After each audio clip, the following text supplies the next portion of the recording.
Juste avant, Mme Wedline va nous présenter une toute petite courte de parole et après quoi enchaîner avec la présentation du projet et après M. Vixalama va accéder et ensuite M. Peterson et pourquoi pas Sigue Josie après.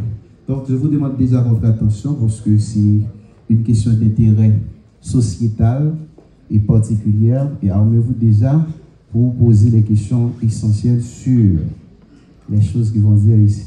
Qui vont dire ici en fait. Merci.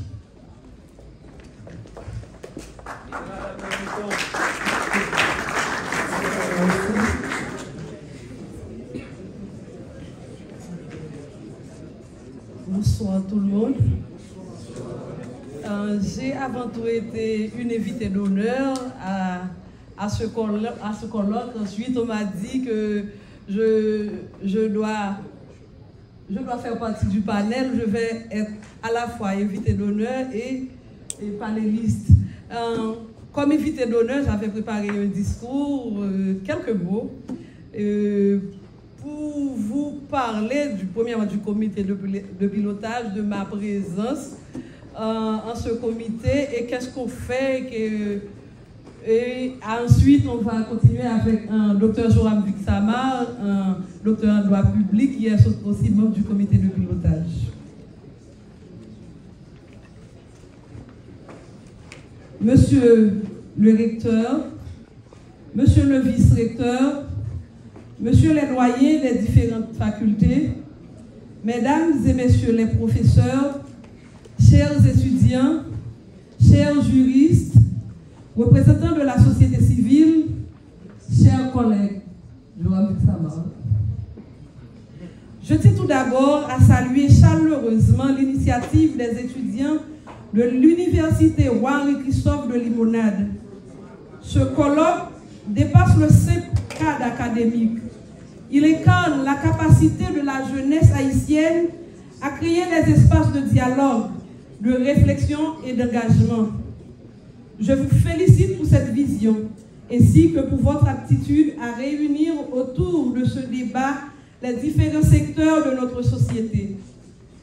Je m'adresse à vous aujourd'hui, non seulement en tant qu'invité d'honneur, femme politique animée par un profond sens du service public, mais surtout en tant que membre du comité de pilotage chargé de proposer un avant-projet de constitution pour notre pays.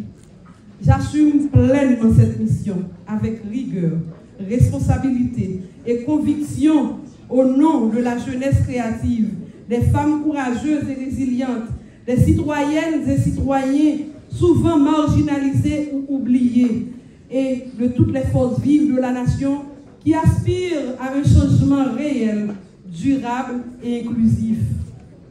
Ma présence au sein du comité n'est pas un cadeau, non plus une faveur, mais plutôt le résultat d'une multitude d'initiatives et d'engagements citoyens pour ma communauté et notre pays. Sur ce, je vous invite aussi, chers compatriotes, de continuer à vous engager dans la lutte pour le bien-être collectif. Plus que tout, mon engagement est d'abord tourné vers la jeunesse, vers les femmes, vers toutes celles et ceux qui continuent de croire qu'Haïti peut et doit se reconstruire sur des bases solides de justice, de participation citoyenne et de dignité. Le travail accompli par le comité n'a pas pour but d'imposer une vision unique de notre société. Il s'inscrit dans une démarche de concertation, d'ouverture et de transparence.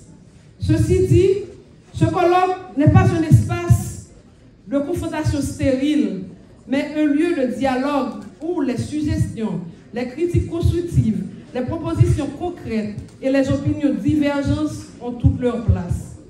Car une constitution ne trouve sa légitimité que si elle est portée par le peuple, si elle reflète ses aspirations profondes, ses valeurs communes et ses rêves partagés. Elle doit être conforme aux principes universels, appliquée dans les faits et reconnue par les institutions. Les défis de la société contemporaine haïtienne contemporaine sont multiples. Gouvernance, sécurité, inclusion, droits humains, justice sociale, développement durable, entre autres. Ces enjeux doivent nourrir notre réflexion constitutionnelle afin de produire un texte fondateur qui traduit notre volonté collective de transformation et de cohabitation. Et je suis convaincue qu'ensemble, à travers des échanges comme celui-ci, des consultations publiques, des articles, des blogs, des éditoriaux, des cahiers de charges, des prises de position, nous pouvons élaborer une constitution capable d'inspirer confiance, de raviver l'espoir et d'ouvrir une nouvelle ère pour une souveraineté nationale réelle. Moi, je crois dans le dialogue. Moi, je crois dans parler ensemble. Dans une situation difficile, pays à vivre aujourd'hui, nous ne pouvons pas rater aucune occasion pour nous chiter, attendre, parler, réfléchir ensemble. Personnellement, moi, je lis avec pile attention tout ça qui est écrit. Moi, entendez tout ça nous dit avec ensemble critique. Nous devons saisir l'opportunité ça pour nous prendre ce pays nous en main. Là, notre pays ferme les portes sous nous. Ce n'est pas une fatalité. Au contraire, c'est un appel pour nous mettre tête ensemble pour nous reconstruire la caille nous dans la dignité. Avant projet de constitution, pas de sujet pour diviser nous. Au contraire, il doit unir nous. C'est une opportunité pour mettre sous papier vision et aspiration nous comme peuple. C'est pour ça, notre transparence totale m'a partagé quelques points essentiels qui n'a avant projet de constitution 2025 là. Par exemple, le président vient plus responsable. C'est lui qui signe tout, lui qui prend décision et l'irresponsable, ça lui signe avec tout ministre. Éducation.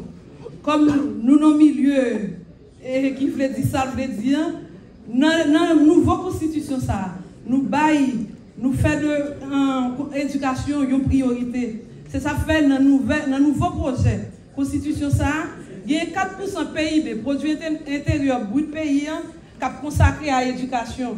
Femmes viennent plus à occuper plus d'espace parce que nous augmentons le quota qui était 30% à 40%.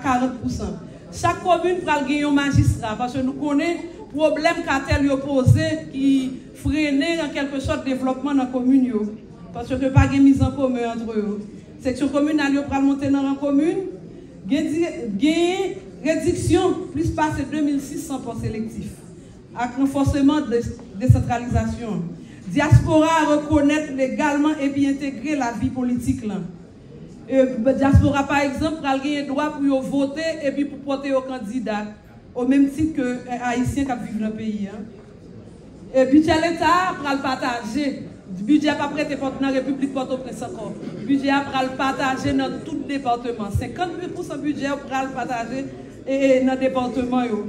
Juge, agent, ministère public, avec juge d'instruction, il y a un mandat 5 années. C'est sous mandat. Pouvoir judiciaire vient plus indépendant. C'est CSPJ qui a soumettre liste juge à président. Et puis c'est le Parlement qui a approuvé. Tout est lié au mandat 5 années. Pas d'élection chaque de temps en temps pour créer une stabilité dans le pays de temps en temps. Le président qui a fait 2 mandats suivis, mais il n'a pas fait plus. L'État a encouragé le business avec diversification économique.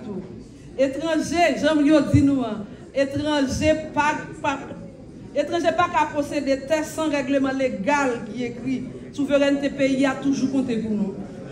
Premier ministre, c'est le président qui a choisi. Premier ministre, il n'a pas gagné pour la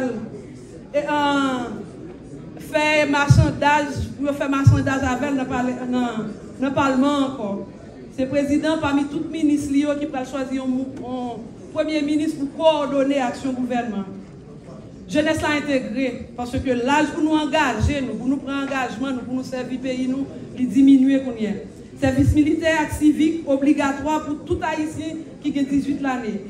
Quantité ministérielle, quantité de bon plafonnement dans la question ministérielle. Mais quantité ministérielle, pas plus de 15 portefeuilles ministériels. Il ne va pas dépasser 15. Bon, pour finir, moi, je souhaite tout le monde qui participe dans le colloque, ça a bien les documents. Parce que ça a facilité l'échange à réflexion. Nous allons gagner ensemble avec le même comité. L'important pour nous donner voix, toute voix, si nous voulons produire un document qui réponde à besoins et visions peuple haïtien. N'a rappelé pour tout le monde, document si la pour fini.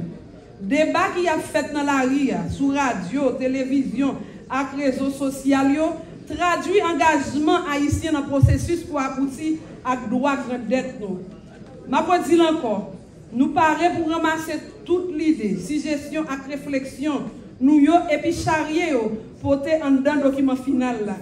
L'important pour me rappeler nous, pour nous travail ça, li pas pour capter, li pas pour gouvernement, travail ça c'est travail nous tous, c'est travail peuple haïtien, que ce soit haïtien qui vivent dans le pays à l'étranger. Une constitution pas qu'à zèv, pas qu'à pour un groupe, une constitution supposée pour tout ton pays. Dans ce sens, m'a redit nous encore, engagez-nous, faire proposition par nous, faire recommandation par nous, faire critique par nous, pour nous gagner un document qui pourra servir à l'avenir nous, pour l'avenir nous avec l'avenir petit nous.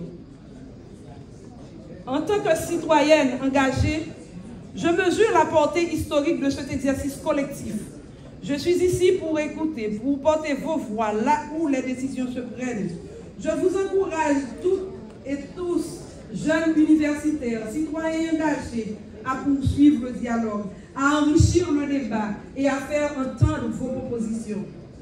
Haïti ne renaîtra pas dans le silence ni dans l'ombre. Elle renaîtra dans la lumière de vos idées, la force de vos actions et la vérité de vos voix.